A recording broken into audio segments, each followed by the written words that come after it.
नमस्कार। नई परख के राष्ट्रीय मुद्दा कार्यक्रम के इस विशेष साप्ताहिक अंक में आप लोगों का स्वागत है। और हर हफ्ते की तरह ही हमारे साथ आनंद वर्धन जी और अभय जी जुड़े हुए हैं। आप दोनों का स्वागत है। नमस्कार। अ, और आज की बातचीत में हम मुख्य रूप से ध्यान देंगे जो पिछले हफ्ते घटनाएं घटी थी उन पर। आप सब लोगों को तो यह पता ही है कि चुनाव की तारीख घोषित हो चुकी है। राजनीतिक घटनाएं काफी तेजी से अब घटित होंगी, जो पीछे धीरे धीरे घटित हो रही थी। जो अलग अलग दलों के गठबंधन है अब तकरीबन अपने अंतिम स्वरूप में सामने है। अब ऐसा लगता नहीं है कि बहुत ज्यादा हेरफेर होने वाला है। लेकिन और किस तरह की संभावनाएं हैं और किस तरह से इन चीजों को देख सकते हैं, इसके बारे में आज हम इन दोनों विशेषज्ञों से बातचीत करेंगे। आनंदवर्धन जी, मैं पहला प्रश्न आप ही से करूंगा कि ये जो चुनावों की तारीख घोषित की गई है, और उसमें ऐसा मेरे मन में तो एक ही चीज आया कि और उसमें फिर कहा जा सकता है कि शायद ये हमेशा होता था कि सत्तारूढ़ दल का काफी ध्यान रखा गया है। ऐसा लगता है कि जहां जहां वो फंसे हुए हैं वहां वहां बड़े आराम आराम से समय दे दे के चुनाव कराया जा रहा है। बाकी चुनाव आयोग की इस घोषणा को आप किस नजर से देखते हैं? मतलब इसमें कोई खास बात है जो हमें नोटिस करनी चाहिए? नहीं, क्योंकि कमल जी आपने पहले जो डेट को लेके और फेजेस को लेके बात शुरू की, तो वहीं से शुरू कर रहे हैं। लेकिन उसके अलावा भी बहुत सी ऐसी चीजें हैं जो मैं थोड़ा अभय जी से भी समझना चाहूंगा। पहला तो आपने चूंकि फेज की बात शुरू की है, ये किसी के गले नहीं उतर रहा है कि उत्तर प्रदेश में 80 सीटें, और मैं इसलिए भी उसके साथ वर्ग एरिया बोला, करीब 2.5 लाख वर्ग स्क्वायर किलोमीटर का उत्तर प्रदेश, 40 सीटों वाला बिहार, जो करीब है, तुरंत मुझे याद नहीं है लेकिन वो करीब 80,000 स्क्वायर किलोमीटर, 90,000 स्क्वायर किलोमीटर वाला बिहार, 42 सीट की वेस्ट बंगाल, वो भी कुछ 90-96 स्क्वायर हजार स्क्वायर किलोमीटर वाला बंगाल, और 136 स्क्वायर किलोमीटर वाला तमिलनाडु, 39 सीट। आप 3 राज्यों में 7 फेज में करा रहे हैं और तमिलनाडु में 1 फेज में करा रहे हैं। मेरे हिसाब से बिल्कुल साफ-साफ है कि जो होता नहीं कि ये प्रश्न पत्र तो आता ही नहीं तो उसको छोड़ ही दो। उसके लिए पढ़ने की भी ज़रूरत नहीं है, कागज़ कलम खोलने की भी ज़रूरत नहीं है। और जो आपके लिए मुश्किल राज्य हैं, उसमें आप उसको मुश्किल राज्य हैं और जहाँ से आपको लगता है कि अगर यहाँ से छूट गया तो गड़बड़ है, ओडिशा में आप 4 फेज़ में करा रहे हैं। मैं इसका कोई एक्सप्लेनेशन नहीं है कि अगर 39 सीट्स वाला तमिलनाडु को आप 1 फेज़ में नहीं करा सकते, 1 फेज़ में करा रहे हैं, तो बिहार और वेस्ट बंगाल को आप 7 फेज़ में क्यों ले जा रहे हैं? तो पहली चीज़ तो ये साफ-साफ लग रहा है कि ये चुनाव आयोग के यहाँ नहीं, ये कहीं से लिस्ट बन के आई कि इस तरह से कराओ। मैं इस तरह से प्लान कर रहा हूँ। मुझे लगता है कि मैं फेज़ की बात के बाद मेरे मन में 1, 2, 3 प्रश्न और हैं, कहिए तो उसको पहले कर लूँ या उसको फेज़ की बात करके तब करेंगे? कमल जी, नहीं, जैसे आप आप कहिए, आप कहिए। आप आपसे पूरा कर लीजिए इसमें।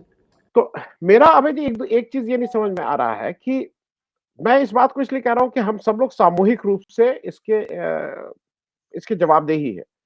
जम्मू-कश्मीर में आप इलेक्शन नहीं करा रहे हैं, आप पूरे देश में बाई इलेक्शन करा रहे हैं। 4 राज्यों के राज्य के इलेक्शन करा रहे हैं। जम्मू-कश्मीर में आते ही आप क्या दलील दे रहे हैं कि भाई वहाँ 90 सीटें हैं, 1000 कैंडिडेट होंगे, हम 1000 कैंडिडेट्स को सुरक्षा नहीं मुहैया करा सकते। ये बिल्कुल लचर और गैर जिम्मेदाराना अपील है। अगर आप जम्मू-कश्मीर में कराने में नाकाम हैं पिछले 6 साल से, तो शायद आपको अपने उस ये सोचना चाहिए कि जो पद आपको दिया गया है, उस पद को आप कितना निभा रहे हैं उस पद की ज़िम्मेदारी को।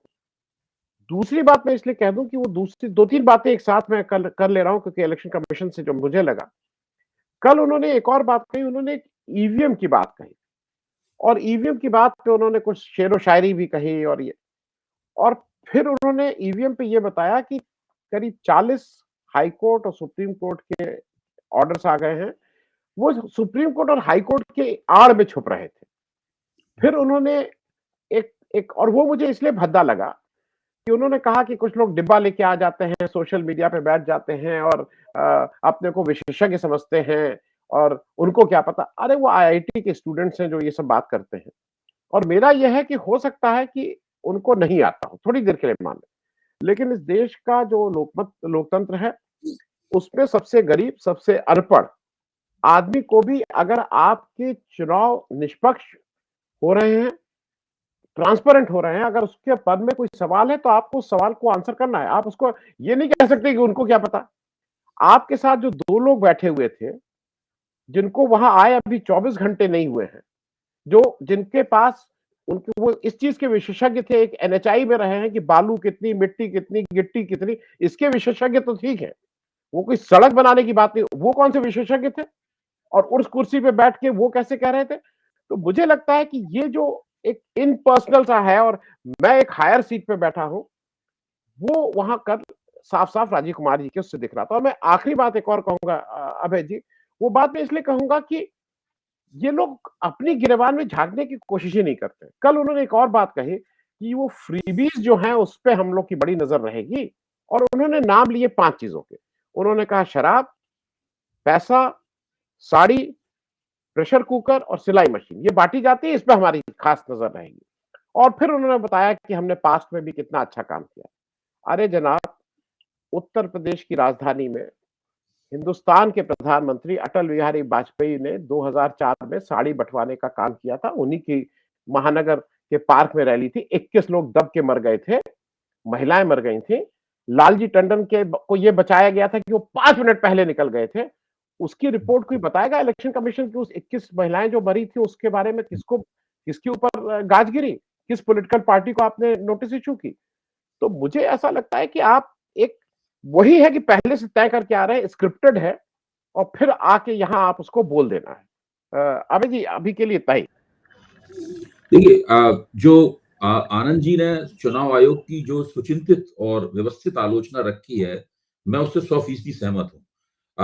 एक चीज मैं इसमें और जोड़ देता हूँ इस आलोचना में, वो ये है कि ये जो कई फेजेस में, कई चरणों में चुनाव कराने का जो तरीका है, इस तरीके के लिए बहाना ये बनाया जाता है कि हमारे पास पूरी तरह इतने अर्धसैनिक बल नहीं है, इतना हम सुरक्षा इंतजाम नहीं कर सकते, मतलब बंदोबस्त का तर्क मुख्य तौर पर दिया जाता है। कुछ इलाकों में जहां पर कानून व्यवस्था की समस्या खराब है, कहीं नक्सल प्रभावित इलाका है, मान लीजिए कहीं आतंकवाद का प्रभाव है, कहीं कुछ अशांति चल रही है, तो उन बातों की वहां तो बात समझ में आती है कि वहां के लिए आप ये तर्क दें। लेकिन जहां पर स्पष्ट रूप से इस प्रकार की स्थिति नहीं है, वहां भी आप कई कई चरणों में चुनाव करा रहे हैं। तो इसके पीछे कारण क्या है? मैं मानता हूं इसके पीछे एक राजनीतिक कारण है। वो राजनीतिक कारण ये है कि चुनाव में जो छोटे खिलाड़ी हैं, छोटी और कमजोर जो ताकतें हैं, वो ताकतें किसी तरीके से उत्तरोत्तर निष्प्रभावी होती चली जाए। ये है बुनियादी बात। जैसे कि जो छोटी पार्टी है, छोटी पार्टी 7 उत्तर प्रदेश जैसी जगह में, या मान लीजिए बिहार जैसी जगह में 7 चरणों में उसको चुनाव वो अपने उम्मीदवार कैसे लड़ाएगी? उसके पास तो धन खत्म हो जाएगा बीच में, उसके पास संसाधन खत्म हो जाएंगे, छोटी पार्टी के पास कार्यकर्ता भी कम होते हैं।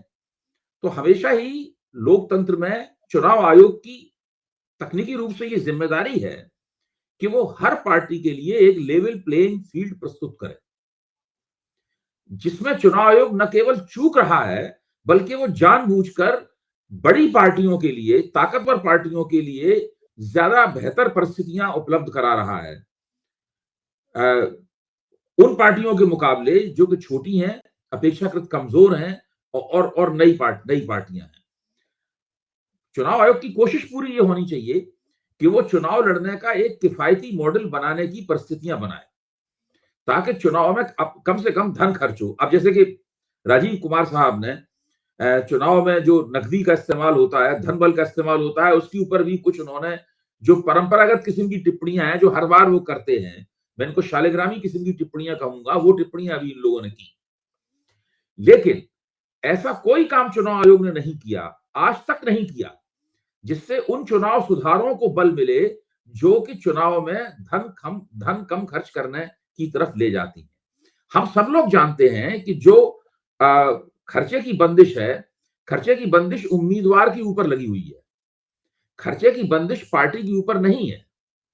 और हम सब लोग जानते हैं, केवल चुनाव आयोग नहीं जानता है इस देश का, और इस देश की सरकार नहीं जानती है कि जो बंदिश लगी हुई है उससे कई गुना, वो तो बंदिश तो कुछ है ही नहीं, उससे कई गुना ज्यादा चुनाव में पैसा खर्च होता है। और वो पैसा कहां कहां से आता है? कल भी मैंने भी ये आंकड़ा उठाया, दिवांग ने भी ये आंकड़ा रखा कि इलेक्टोरल बॉन्ड से जो रोशनी पड़ रही है, वो करीब 11-12 हजार करोड़ रुपए के ऊपर रोशनी पड़ रही है। सीएमएस के आंकड़े कहते हैं कि चुनाव में 2019 में 55 से 60 हजार करोड़ रुपया खर्च हुआ। तो अब ये 11-12 हजार करोड़ रुपए चलिए इलेक्टोरल बॉन्ड से आ गया, और ये भी एक भ्रष्टाचार है, ये भी राजनीतिक भ्रष्टाचार का एक जबरदस्त सिक्काबंद नमूना है। अब आप बाकी जो 45-50 हजार करोड़ रुपया है वो कहां है, वो कहां से आया? चुनाव आयोग को इस बात का जवाब देना चाहिए।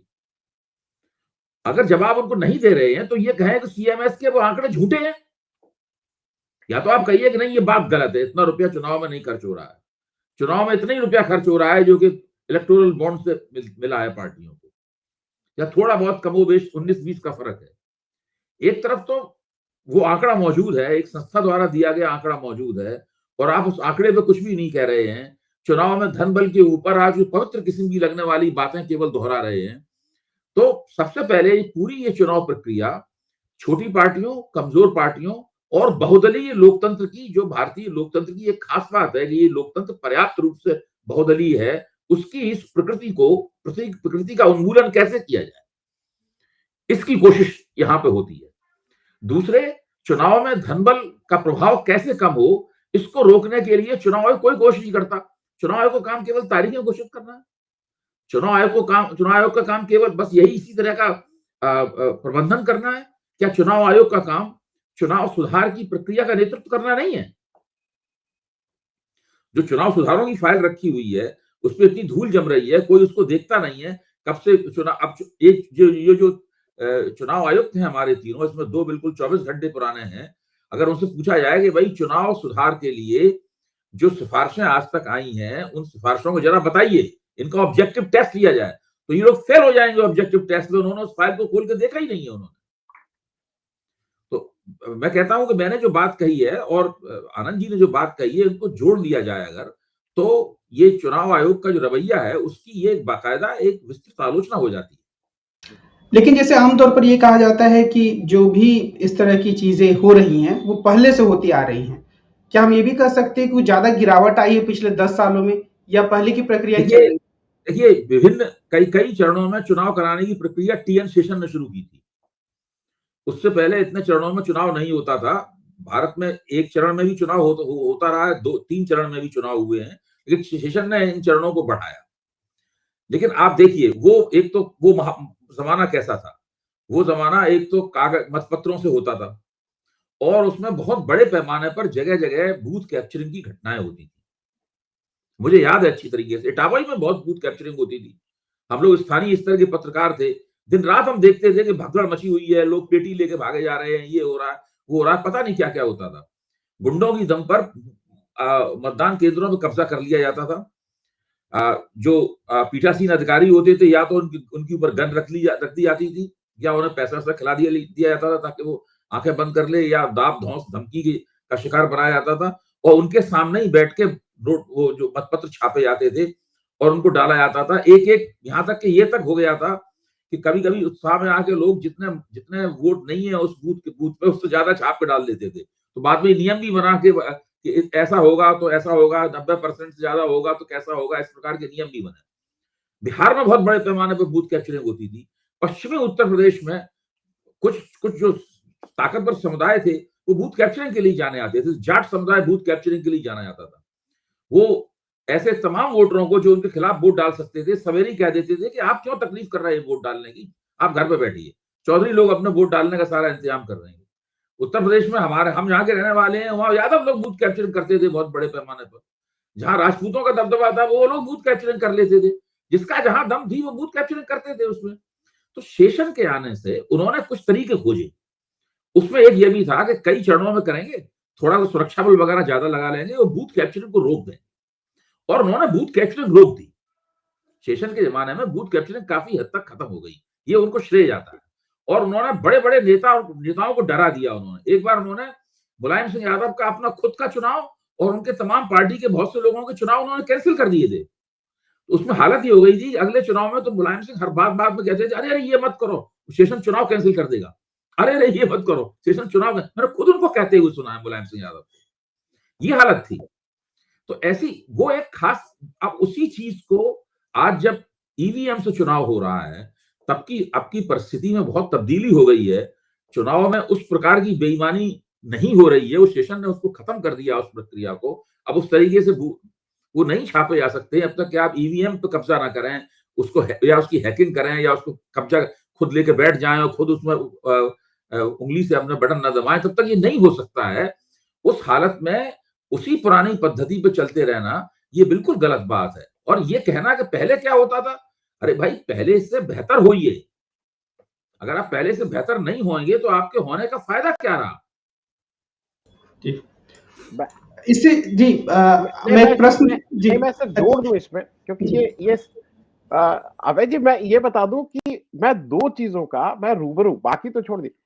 बांका में 1985 में जॉर्ज फर्नांडिस बाई इलेक्शन लड़ रहे थे, मनोरमा सिंह जी उनके खिलाफ। मतलब जॉर्ज फर्नांडिस जैसा आदमी जिसके लिए देश के सारे नेता थे, वहां पे बूथ कैप्चरिंग की बुरी हालत थी। और बूथ रखने वाले कोई मामूली आदमी नहीं, एमएलए बाहर के उनके जो साथी लोग एमएलए थे, वो सब जान बचा के अपना रहता था, भैया ये मालूम नहीं कहाँ बम फोड़ेंगे, कहाँ क्या करेंगे। दूसरा, मैं इसलिए बता दूं, शेषन ने मुलायम सिंह को नहीं, अबे भाई साहब जो लोग थे उस समय, अगर आपको याद हो 1995 में जब बिहार का विधानसभा इलेक्शन हो रहा था, पूरा इलेक्शन पोस्टपोन करके वो इलेक्शन को, जो 3 महीने का इलेक्शन था, वो 90 दिन का इलेक्शन हो गया था। और अबे भाई मैं एक बात ऐड कर दूं, आज कम्युनिकेशन बहुत बेहतर हो गया है। आज हम दिल्ली 5 घंटे के अंदर गाड़ी से पहुंच रहे हैं। उस समय हम दिल्ली पहुंचते थे 15-15 घंटे गाड़ी से। आज आप फोन उठा के क्या बात कर रहे हैं? आज उस समय फैक्स जाता था, उस समय आपको इलेक्शन संपन्न करा के फैक्स भेजना होता था। चीजें फर्क हो गई हैं। तो वो 7 से उसको आपको रिड्यूस करना चाहिए कि आप उसको और बढ़ाए दे रहे हैं, क्योंकि वो सरकार का से फायदा हो रहा है। कमल जी, और कुछ नहीं। मैं इससे एक जुड़े हुए और ज्यादा महत्वपूर्ण विषय इलेक्ट्रल बॉन्ड्स पे सवाल करना चाह रहा था। तो आनंद जी, पहले आपसे ही ये सवाल करूंगा कि क्या ये जो पूरा मसला उभर कर सामने आया है, उससे देश की राजनीति में कोई ज्यादा उथल-पुथल होने की संभावना है? मैं सीधे तौर पर इसी प्रश्न पर आना चाहूंगा। देखिए, पहली चीज यह है कि बिल्कुल इससे देश की राजनीति में उथल-पुथल होना चाहिए। नहीं हो पा रहा है तो विपक्ष का मैं ये, और विपक्ष का नहीं, क्यों विपक्ष के सिर पे फोड़े? मीडिया, विपक्ष, आम जनता, अगर वो इलेक्टोरल बॉन्ड के जिस तरह का वो जबराना वाला वो है, मैंने कई जगह इस चीज को बताया। मैं आपके में भी कमल जी बता दूं, आप लोग यंग हैं इसलिए आपको ये सब चीजें बता देते हैं, दर्शकों को भी बता दूं। एक समय ऐसा था जब लोग नया, जब कोई आते थे नेताजी या कोई अधिकारी, तो उनको जाके लोग नजराना देते थे, साहब आप आए हैं आपकी कुर्सी को नमस्ते करने आए हैं कि काम वाम करना है। फिर एक जमाना आया शुक्राना का, कि आपने मुझे काम दे दिया है तो मैं उसके बदले में जाके आपको कुछ थैंक यू भाई, होली दिवाली में। फिर आ गया मेहनताना। ये मेहनताना हम लोगों ने बहुत सालों तक चला, करीब 25-30 साल तक चला, कि भाई पहले से तय हो जाता है काम 1 लाख 10 लाख का, उसमें मेरा 5%, मेरा 10%, मेरा 7%, उनका 2%। वो मेहनताना का काफी, और वो ऑर्गेनाइज्ड रिजीम में अभी भी चलती है। लेकिन 2014 के बाद आपने देखा अब आ गया है जबराना। तो ये नजराना, शुक्राना, मेहनताना से चली हुई वो, अब वो जबराना आ गई। तुम दोगे कैसे नहीं? अगर तुम हो, कुछ भी करो या ना करो, तुम्हें पैसा तो देना होगा। और वो इलेक्टोरल बॉन्ड से अच्छा उसमें, मतलब ये एक्सटॉर्शन भी है, ये ऑर्गेनाइज्ड भ्रष्टाचार भी है, क्योंकि इसमें बहुत से लोगों को, जो जिन्होंने आज पैसा दिया, उनको 4 दिन बाद 100 करोड़ दीजिए, 5,000 करोड़ का ठेका ले जाइए। या आप पैसा नहीं दे रहे हैं तो हम आपका आके हाथ में रोड़ रहे हैं, तब आप मुझे पैसा दीजिए। तो इलेक्टोरल बॉन्ड, जिसको सुप्रीम कोर्ट ने कहा है कि ये अनकॉन्स्टिट्यूशनल, इलीगल, सारी चीजों के पर्याय और सारे एडजेक्टिव्स उसके साथ जोड़े हैं, उस पे मुझे अभी भी ये लगता है कि अभी भी कहीं से ये बात नहीं उठ रही है कि किसने इसको शुरू किया, और इस पे एक कार्रवाई होनी चाहिए। अभी तक कार्रवाई की बात मैं कहीं नहीं सुन रहा हूं, और अभी तो इसके खुलासे बहुत से आने और बाकी हैं। दर परत खुलेगा और आपको हर जगह लगेगा कि ये है। मैं अबे भाई आपसे एक चीज पूछ लूं, इसमें मैं भी समझना चाह रहा हूं। ये कहा जा रहा है कि भाई सबने पैसा लिया। Amit Shah India today conclave में कह रहे हैं कि भाई हमारे 303 एमपी हैं, वो कुछ एक झूठी फिगर देते हैं, 20,000 करोड़ में, अच्छा वो खट से झूठ बोल देते हैं, 20,000 करोड़ में 6,000 करोड़ आया, 303 एमपी 200 करोड़। अब वो कुछ एमपी के हिसाब से उन्होंने घूस के रकम को तय करने की कोशिश की।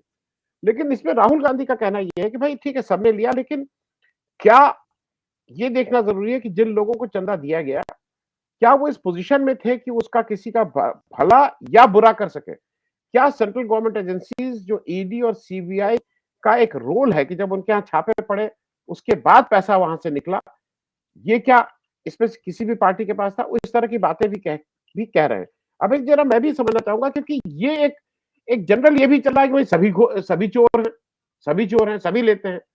तो मैं इसको भी समझना चाहूंगा। अभय जी, मैं भी समझना चाहूंगा आपसे। देखिए, जहां तक अमित शाह का सवाल है, वो तो बिल्कुल धमकाने और धौंसियाने वाली भाषा बोलते हैं। राहुल कंवल के साथ में उनका जो इंटरव्यू है, उस इंटरव्यू को देखते ही लगता है, और पत्रकार उनसे दब जाते हैं। पत्रकारों में रीढ़ की हड्डी बची नहीं है जो उनको पलट के जवाब दे सके कि गृह मंत्री महोदय, आप जो आंकड़े दे रहे हैं, ये आंकड़े सही नहीं है। और सुप्रीम कोर्ट ने जो आपके बारे में बातें कही हैं कि आपने एक गैर संवैधानिक ऐसी स्कीम चलाई है, इसके बारे में आपका क्या जवाब है? आप कहते हैं कि सुप्रीम कोर्ट गलत कह रहा है? आप कहिए सुप्रीम कोर्ट की बात से आप सहमत नहीं है। मतलब कुछ तो उनके सामने इस तरह की बातें पेश करनी चाहिए थी, जो कि हमारे जो टीवी के एंकर महोदय थे, वो एक तरह से उनसे डर गए जो है, और अमित शाह उनके ऊपर पूरी तरीके से हावी रहे। खैर, वो छोड़िए, उनकी अपनी शैली है, और हम लोग रोज प्रतिदिन जिस अंदाज में वो बात करते हैं, उसको हम देखते ही हैं। मैं जो आपने शुरू में बात कही कि इस पर हंगामा होना चाहिए, लेकिन हो नहीं पा रहा है हंगामा, सिवा बौद्धिक बहस होने के अलावा इसमें कोई राजनीतिक मुद्दा इसका नहीं बन पा रहा है। और उसका बड़ा कारण यह है कि विपक्ष शुरू से इस स्कीम की आलोचना कर रहा था। विपक्ष ने इस स्कीम की कभी तारीफ नहीं की। विपक्ष ने इस स्कीम, लेकिन जब आप इस स्कीम की आलोचना कर रहे थे, तो आप इसके बॉन्ड ले क्यों रहे थे? आप उनको बॉन्ड को भुना क्यों रहे थे? क्यों ऐसा था? मतलब ये क्या वजह है कि जिस स्कीम को आप खुद गलत कह रहे थे? विपक्ष ने कभी नहीं कहा कि अच्छी स्कीम है।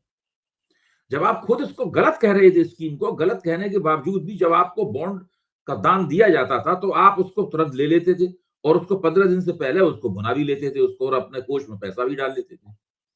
जो टॉप 5-6 पार्टियां हैं, उसमें जो भारतीय जनता पार्टी की प्रमुख प्रतिद्वंदी 3 पार्टियां हैं, कांग्रेस, तृणमूल कांग्रेस और डीएमके, अन्ना द्रविड़ मुनेत्र कजगम।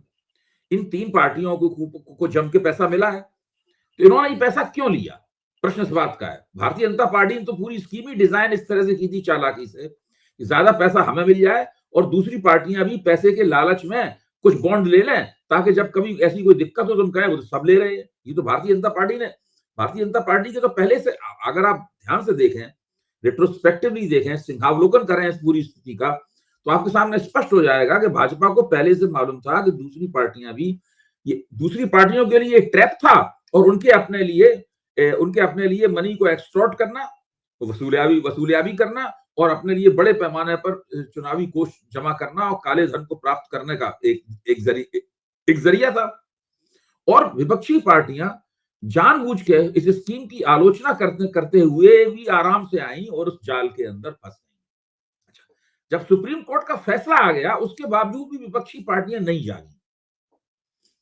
उन्होंने तभी कहना चाहिए था कि सुप्रीम कोर्ट ने अब इसको असंवैधानिक करार दे दिया है, हम अपनी तरफ से पब्लिक डोमेन में, अपनी तरफ से अपनी वेबसाइट पे घोषित करते हैं कि हमने किन किन लोगों से चंदा लिया, और ये स्पष्ट करते हैं कि हमारी अपनी सरकारों ने इनको कोई फायदा नहीं दिया, हमारी तरफ से कोई कुड प्रो को नहीं हुआ, और हुआ है तो गलती से हुआ है, और ये कुड प्रो हुआ है, हम इसके लिए माफी मांगते हैं, और कुछ पैसा हम पे खर्च हो गया है, इतना पैसा बचा है, ये हम वापस करते हैं।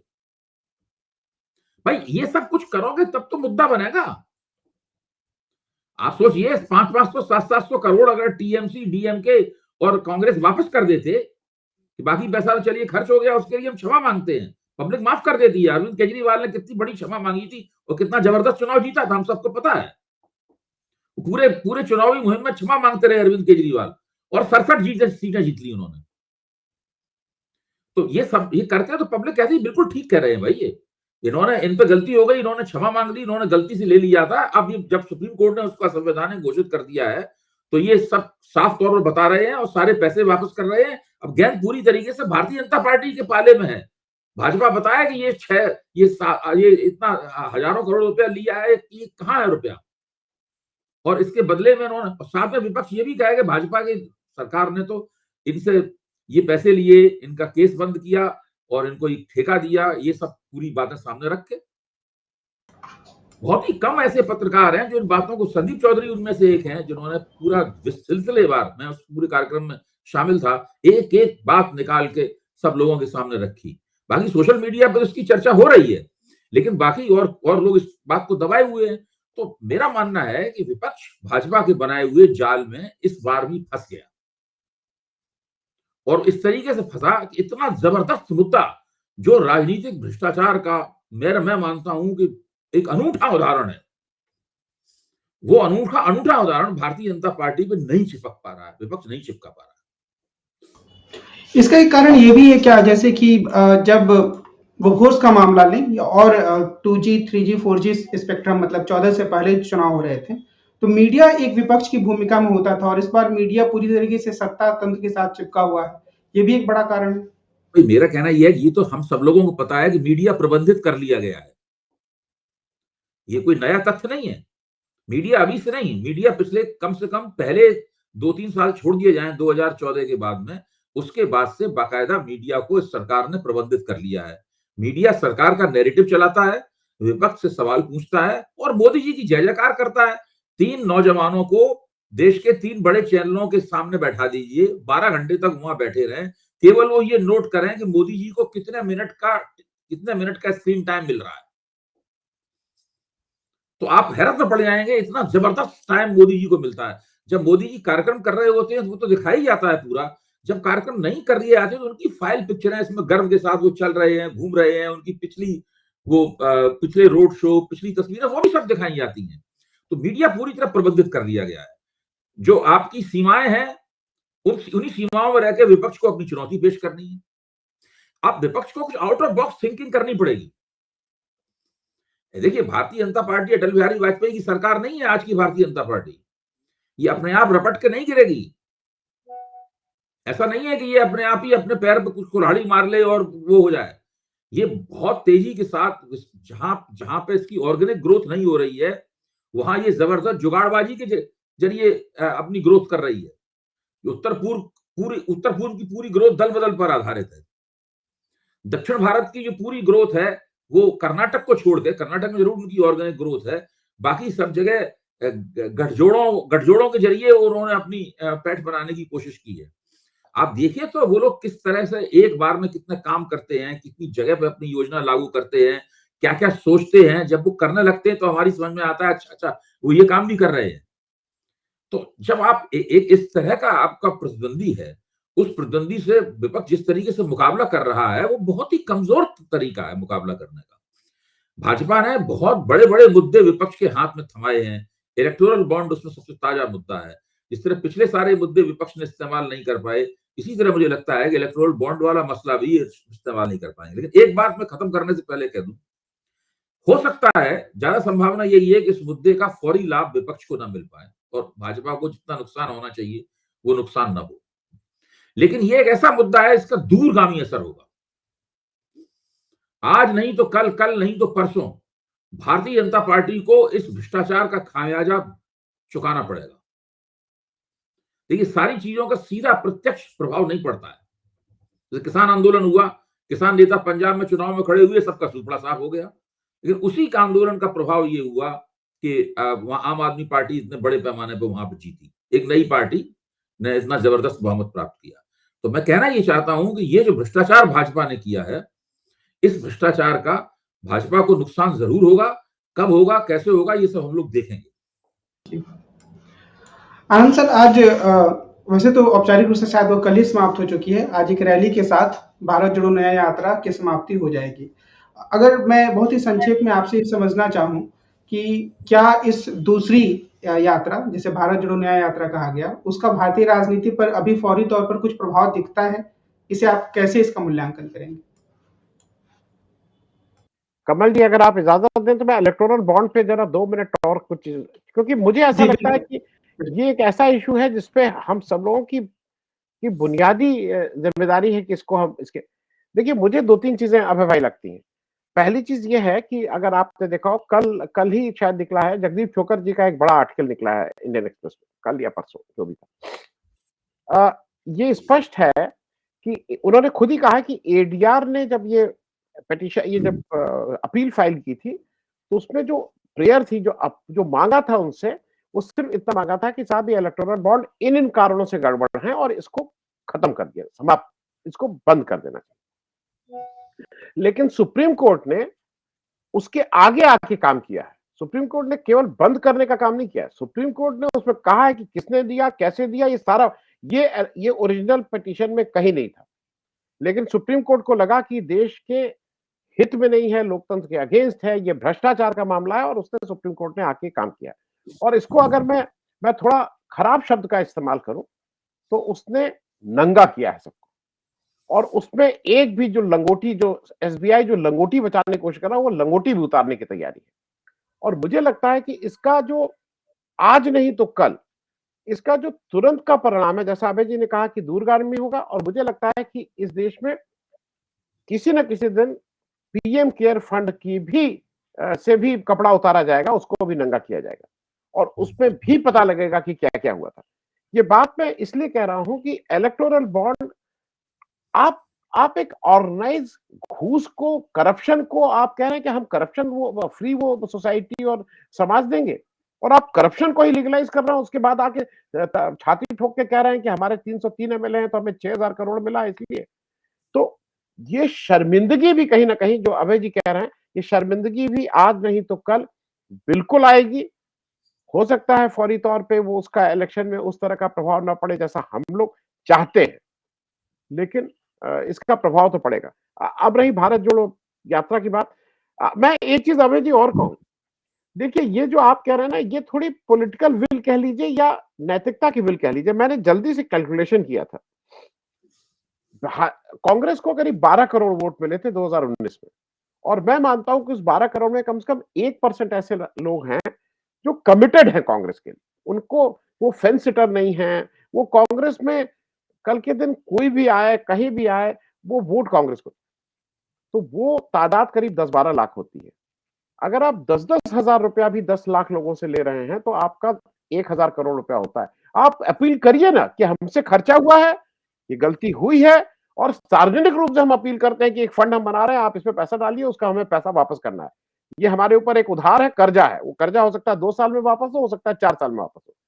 क्योंकि ये कहीं अगर आपने शुरू कर दिया तो जो अभय जी कह रहे हैं, आपके 600-700 एमएलए हैं इस देश में। आप 600-700 एमएलए की अगर एक-एक महीने के एमएलए एमपी अपनी 1-1 लाख रुपया दे दें, 6-7 करोड़ की एक बुनियादी बात शुरू हो जाएगी, जो जिसको कहते हैं ना, और वो कहीं ना कहीं बात स्नोबॉल करेगी।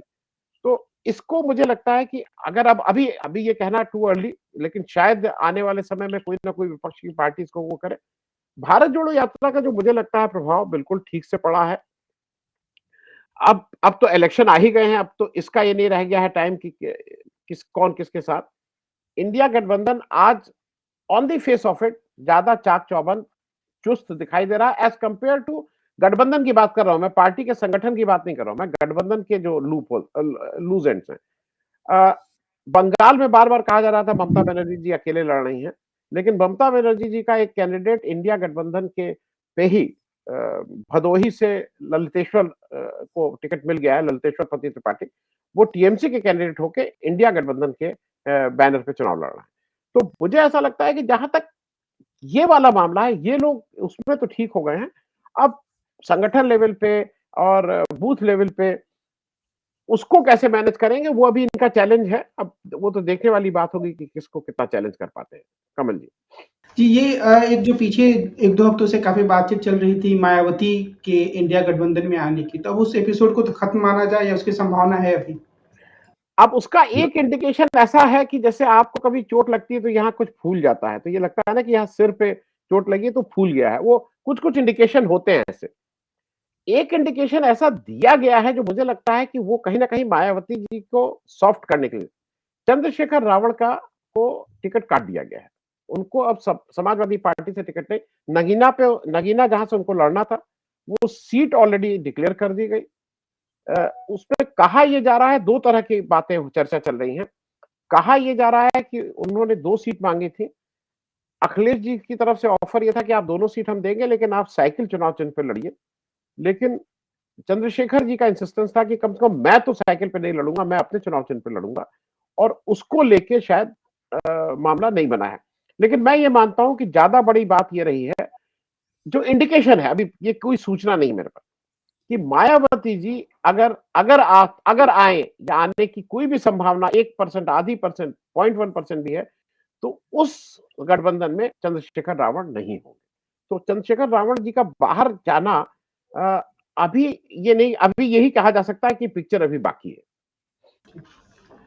अभी सर एक आखिरी सवाल आपसे, खासतौर पे बिहार और महाराष्ट्र के संदर्भ में, क्या जी। हम ये कह सकते हैं कि एनडीए अपनी उलझनों को सुलझाने में कामयाब हो गया है इन दोनों राज्यों में? क्योंकि चिराग पासवान को बिहार में लेने का तकरीबन फैसला कर लिया गया है और वहां भी ऐसा लगता है कुछ समझ बन रही है। कुल मिलाकर एनडीए की इन दो राज्यों में स्थिति को आप कैसे देखेंगे? देखिए, इन दो राज्यों में केवल सीटों का तालमेल ही एनडीए की समस्या नहीं है। एनडीए की एक बहुत बड़ी समस्या यह है वोटों के ट्रांसफर की, जिसका रहस्य जब वोट पड़ेंगे और रिजल्ट आएगा तब समझ में आएगा कि वोटों का ट्रांसफर ठीक से हुआ कि नहीं हुआ। वोटों के ट्रांसफर की समस्या महाराष्ट्र में भी है, वोटों के ट्रांसफर की समस्या बिहार में भी है। मेरा मानना यह है कि बिहार में बहुत बड़े पैमाने पर नीतीश कुमार की वजह से एनडीए को एक बहुत बड़ी चोट लगेगी। पहले ही जो सर्वेवाणी है, जैसे भविष्यवाणी होती है तो आजकल चुनाव में सर्वेवाणी चलती है, तो सर्वेवाणी पहले से ही कह रही है कि बिहार में और महाराष्ट्र में एनडीए को नुकसान होगा। नुकसान को कम करके दिखाया जा रहा है। मैं ये मानता हूं कि नुकसान ज्यादा होगा और वहां पर एकनाथ शिंदे की वजह से एनडीए को नुकसान होगा, बिहार में नीतीश कुमार की वजह से एनडीए को नुकसान होगा और तगड़ा नुकसान होगा। जहां जहां महाराष्ट्र में उद्धव ठाकरे की शिवसेना का एकनाथ शिंदे की शिवसेना से मुकाबला होगा, उद्धव ठाकरे की शिवसेना, मेरी मान्यता है कि उनको बुरी तरीके से हराएगी। इसी तरीके से बिहार में नीतीश कुमार के उम्मीदवारों को न तो भाजपा का जनाधार ठीक से वोट देगा, न ही चिराग पासवान का जनाधार ठीक से वोट देगा और न ही मांझी का और उपेंद्र कुशवाहा का जनाधार ठीक से वोट देगा। तो नीतीश कुमार की दुर्गति बिहार इस चुनाव में होने वाली है। अभी तो सीटें तय नहीं हुई हैं पूरी तरह, और यहां तक कि पशुपत पारस का जो विद्रोह है वो भी हवा में लटका हुआ है। वो भी अभी तय नहीं हुआ है कि वो किधर जाएंगे, या इसी तरीके से उनको कूड़ेदान में फेंकने की कार्रवाई चलती रहेगी एनडीए की तरफ से, या कुछ और किया जाएगा। जो भी हो, ठीक है, भाजपा शक्तिशाली पार्टी है, दोनों जगहों पर सबसे बड़ी पार्टी है। भाजपा की पूरी कोशिश ये है कि वो ज्यादा से ज्यादा सीटों पर बिहार में और महाराष्ट्र में चुनाव लड़े। अभी तक वो कितनी सीटों पर चुनाव लड़ेगी, उनके सहयोगी दलों ने इसके ऊपर अपनी मोहर नहीं लगाई है दोनों जगहों पे। और भाजपा जितनी कम सीटों पर चुनाव लड़ पाएगी इन दोनों जगहों पे, उतना ही एनडीए को नुकसान होगा। तो ये दो प्रांत ऐसे हैं, इन्हीं के साथ में बंगाल और कर्नाटक और तेलंगाना को भी जोड़ लेता हूं, ये 5 प्रांत ऐसे हैं जो कि एनडीए और भाजपा के खिलाफ एक नेगेटिव स्विंग प्रोविंसेस की तरह हम लोगों के सामने आएंगे। दूसरे जो सर्वेवाणी है, सर्वेवाणी ये कहती है कि आंध्र प्रदेश में टीडीपी के साथ में, तेलुगु देशम पार्टी के साथ में भाजपा का जो गठजोड़ है, वो गठजोड़ बहुत फायदा देने वाला है।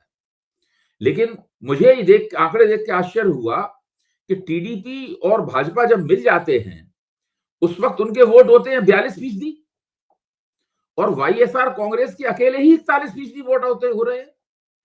इसका मतलब यह हुआ उसके खिलाफ कोई एंटी इनकम्बेंसी है नहीं। इसका मतलब यह हुआ कि वो लोकसभा में भी अच्छा प्रदर्शन करेंगे और विधानसभा में भी अच्छा प्रदर्शन करेंगे।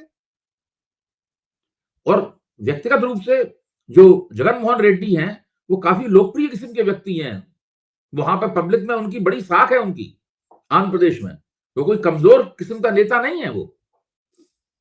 और रेड्डी लोग तो उन्हें अपना, और ये भी इससे तय हो गया है कि शर्मिला रेड्डी को, उनकी बहन को कांग्रेस की बागडोर दी गई, लेकिन कांग्रेस रेड्डी समाज को अपनी ओर नहीं खींच पाई अब तक। आगे भविष्य में खींच ले तो बात दूसरी है। अभी भी जो आंध्र प्रदेश का रेड्डी समाज है, वो तेलंगाना में तो रेड्डी समाज कांग्रेस को अपनी पार्टी मानता है, लेकिन आंध्र प्रदेश में रेड्डी समाज जो है वो वाईएसआर कांग्रेस को अपनी पार्टी मानता है। तो मुझे लगता है कि जितनी सीटें टीडीपी के खाते में दिखाई जा रही हैं, भाजपा के पास तो वोट है ही नहीं, वहां पर बहुत कम, ना के बराबर वोट है, तो टीडीपी के साथ गठजोड़ करने से दिखाई पड़ रहा है, तो टीडीपी के खाते में दिखाई जा रही हैं। अभी प्रभु चावला ने एक बहुत अच्छी टिप्पणी की। ये कहा जा रहा था कि वो जो उनके बेटे हैं नारा लोकेश, चंद्रबाबू नायडू की, उन्होंने बड़ी प्रभात फेरियां निकाली हैं, बड़ी यात्राएं निकाली हैं, तो उनकी वजह से बड़े लोकप्रिय हो रहे हैं। तो प्रभु चावला का कहना ये था कि इसी अपने बेटे की हरकतों के कारण ही पिछली बार चंद्रबाबू नायडू चुनाव हारे थे, और ये जितना ज्यादा सक्रिय होगा उतना ही चुनाव उससे हारेंगे। तो आंध्र प्रदेश के चुनाव नतीजे पे भी निगाह रखने की जरूरत है। इसी तरह उड़ीसा का चुनाव नतीजा जो है, अभी तक भाजपा ने बीजेडी के साथ अपना गठजोड़ ठीक से कर नहीं पाया है, क्योंकि दोनों चाहते हैं गठजोड़ करना, लेकिन दोनों के हित जो हैं वो आपस में टकरा गए। तो अभी तक वहां पे गठजोड़, तो अगर लड़ाई होती है फिर देखिए क्या स्थिति बनती है। तो ये जो प्रांत हैं, आंध्र प्रदेश, ओडिशा, बिहार, बंगाल, महाराष्ट्र, कर्नाटक, तेलंगाना, ये जो 6-7 प्रांत हैं, इन 7 प्रांतों का चुनाव नतीजा तय करेगा कि भाजपा की कितनी संख्या आती है और कुल मिलाकर राष्ट्रीय जनतांत्रिक गठजोड़ यानी एनडीए की संख्या कितनी आती है। मैं अभय जी, मैं दो राज्यों को और जोड़ दूं। दिल्ली और हरियाणा को भी नहीं भूलना चाहिए, क्योंकि वहां आम आदमी पार्टी और कांग्रेस का गठबंधन है। और मैं इसलिए बोल रहा हूं कि वहां पे अब ऐसा नहीं है, 6 लोगों के टिकट कटे हैं दिल्ली में। अभय जी ने भी पास से देखा है, मैंने भी। जिसका भी टिकट कटता है वो बहुत ही सौहार्दपूर्ण नहीं रहता है, उसके मन में तो रहता है कि हारे अगर ये आदमी जिसका मेरी वजह से जिसका टिकट कटा है। ऐसा मुझे आज तक कोई नहीं मिला जो कहे कि नहीं ये जीते। वो बिल्कुल हारने पे उनका मन होगा हारे। और हरियाणा में चूंकि गठबंधन ऑलरेडी है, तो उसमें भी आप ये रूल आउट नहीं कर सकते कि 17 में 17 सीटें इस बार बीजेपी को जा रही। तो आज की बातचीत को हम यही विराम देते हैं। अगले हफ्ते हम फिर मिलेंगे और आप दोनों लोगों से देश की राजनीति के बारे में, देश में जो चुनावी राजनीति चल रही है और दलों के बीच जो प्रतियोगिता होने वाली है उसके विभिन्न पहलू पर बातचीत करेंगे। आप दोनों लोगों को बातचीत के लिए बहुत बहुत धन्यवाद। नमस्कार।